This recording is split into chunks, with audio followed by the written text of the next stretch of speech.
Happy Arvo. Hello. How are you guys doing down under? Good. Good.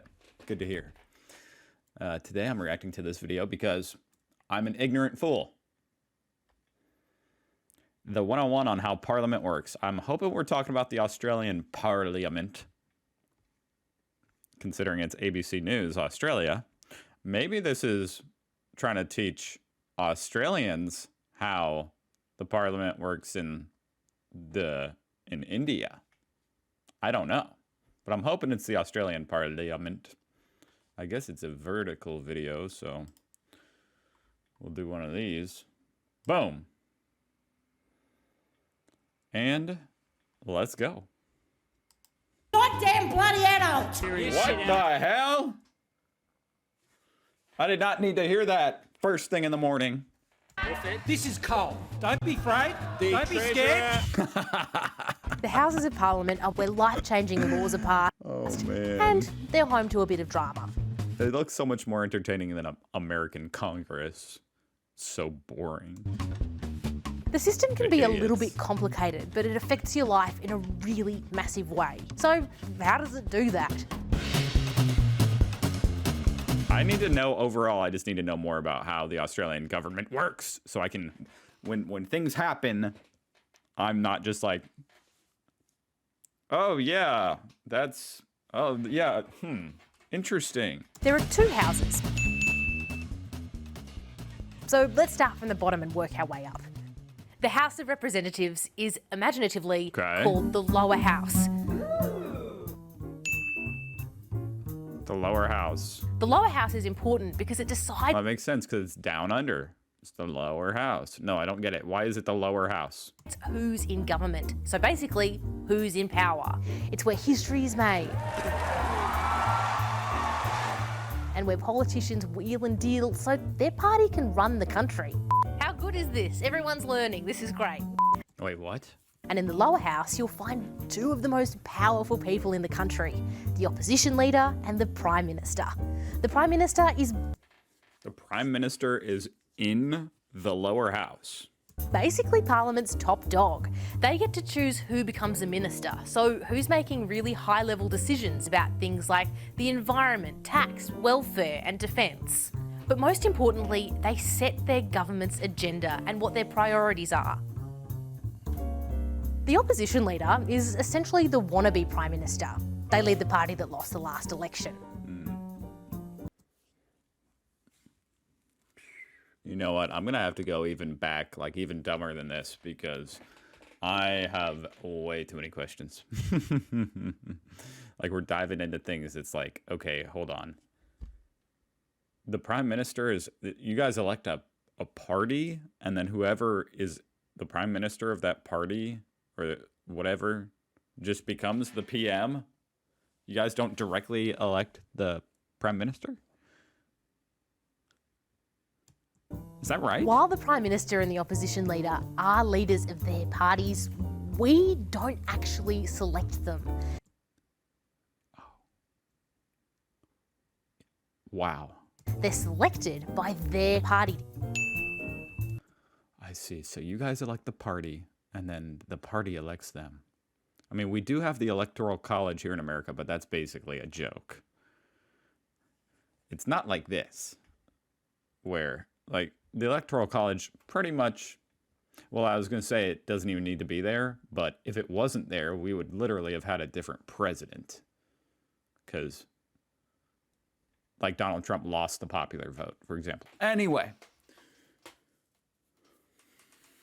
This is very fascinating. I didn't know this. How do I not know this? Like all other politicians in the lower house, they're actually a local member first. But what kind of a job is that exactly? So that means they represent an electorate, i.e. a seat. And those seats are made up of around 110,000 voters, all That's you guys. living in the same area. A lot of people. When you vote at the election, you'll vote for which party and who you want to represent your electorate in the lower house.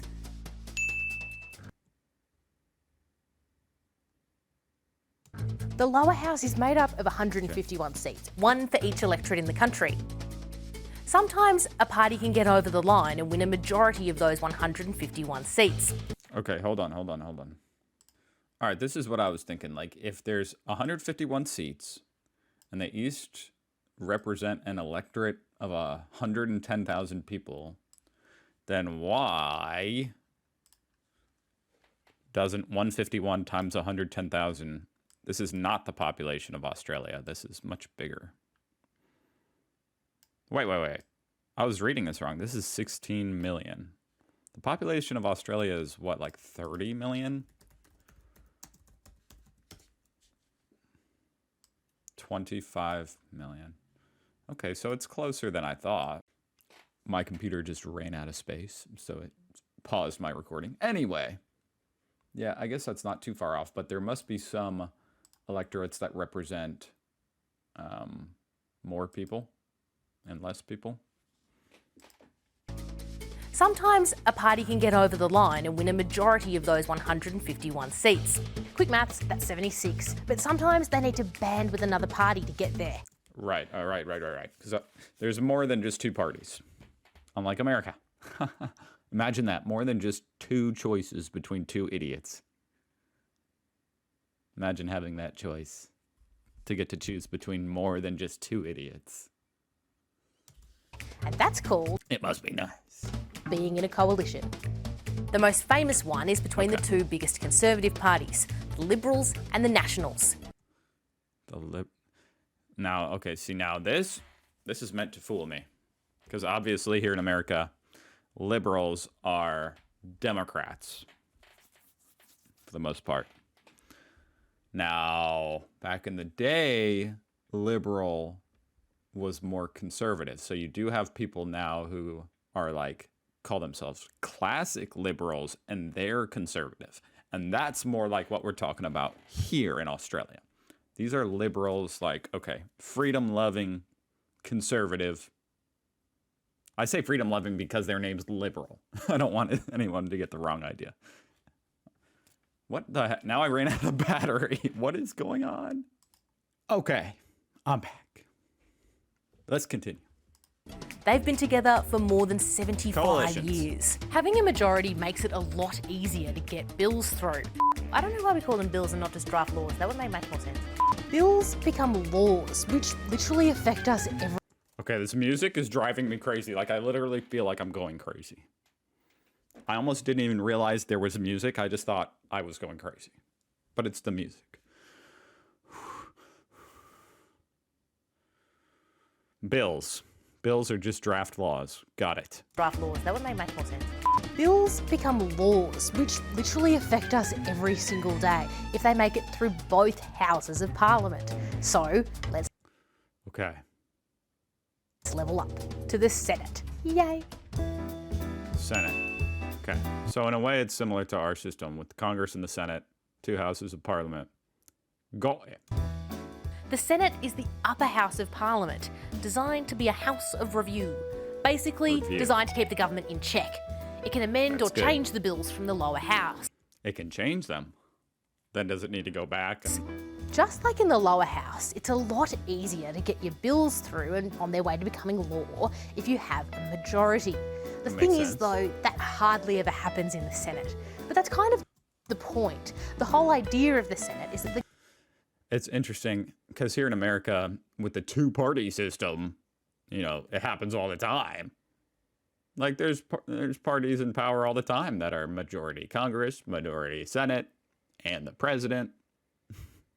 I'm surprised more crazy stuff doesn't go on with how often that can happen.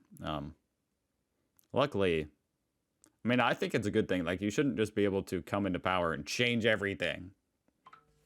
It should be kind of difficult to just upend the entire country. But I was going to say, luckily, there's always politicians that are, you know, they might be Republican, but they're more liberal. You know, they're more in the middle, so they don't vote with, you know, there's always something like that. The government can't just pass whatever it wants without scrutiny. What a noble idea. The thing is, a hell of a lot of wheeling and dealing goes on in the Senate. That's because the government is relying on the crossbench, so politicians that are just doing their own thing or are part of the minor parties, or the opposition to vote with them. It's kind of like the independents here in America. Like, that's who the Republicans and Democrats are both trying to get the independent voters. That's these people, the crossbench. Get any legislation through. So they're always negotiating. There have been plenty of times when the opposition, the minor parties or independents have basically compromised, voting something through to get something they want in return. I put up to the government a proposal to work with me to secure my support. Once a bill has made it through both houses of parliament, there's just That seems sketchy. one more step. Yeah, but I mean, governments are always sketchy. I forgot it. The Governor-General, who represents the Crown in Australia, has to sign off on it. And then it... Wait, who's this guy? The Governor-General, who represents the Crown in Australia... Oh, really? Australian governor. I'm just trying to see who that is. I'm just curious who that is, you know? The Governor General. He represents the Crown, which is... It's David Hurley. This guy is the current Governor General. So does that have something to do with the, Britain? The Crown? Is that like the royal family? I didn't think they had any actual power. I'm a little confused here. What's the Crown? That's what I need to know. The Governor-General, who represents the Crown in Australia, has to sign off on it. And then it becomes law. Is that more so just, what's the word I'm looking for? You know, it's for show. Is it? Is it for show? Or does the Governor Crown actually reject laws? He's like, y'all voted this through? Nah, I don't like it. I'm gonna have to learn more about that guy. And that could be the difference between how much you pay to go to uni, or how long the line at the hospital is, or even who you get to marry. Isn't that funny that the government can tell you anything about that? I'm out of freaking battery again. Guys, I'm going to have to look up the Governor General. I have no more batteries, so I have to sign off with this video. Yeah, I don't know what to say. I'll see you guys tomorrow. Thank you very much for watching, and goodbye.